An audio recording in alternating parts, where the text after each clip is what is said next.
Hoy, babae. Hindi ka nga. Maupo ka nga dyan sa harap ko. At nang may pag-uusapan tayo. Masyado ka.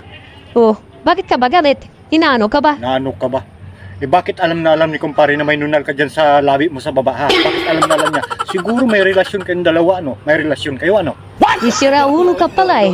Paano hindi niya malalaman na may nunal ako? Siya ang unang asawa ko, inataw lang ako sa kanya bubot. Ang laki ng sira mo.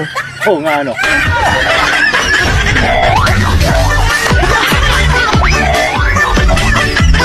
Kaya kalokohan ito. Hala.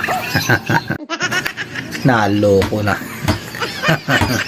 Sabay aalis, iiwanan na lang.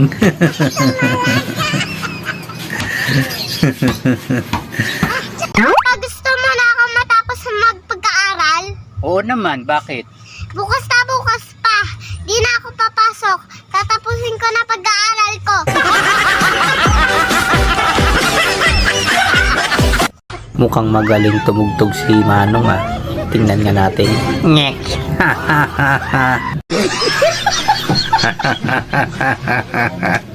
Namuti tuloy yung mukha.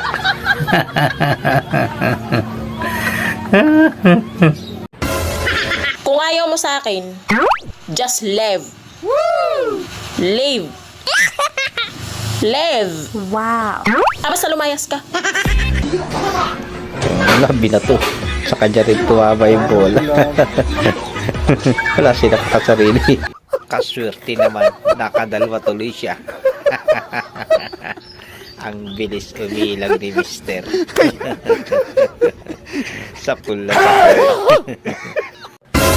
Nanay, tingnan mo po tablet ko, namatay. Baka nagloko. Ganun po ba kapag nagloloko namamatay? Oo. Bakit po si tatay buhay pa?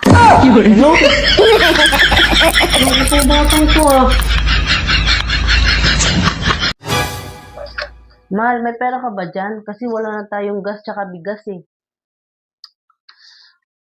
Wala na nga akong pera, mahal. Napakahirap ng pasada ngayon. Nakinig lang ako sa tatay ko noon eh.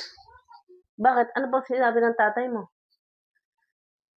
Hindi nga ako nakinig eh.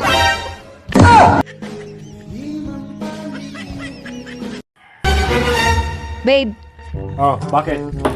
akala ko ba mahal mo ako? Oo naman, mahal kita. Fix man. Fix man.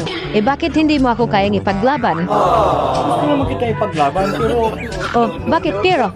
anong laban ko sa asawa mo? Ikasal kayo.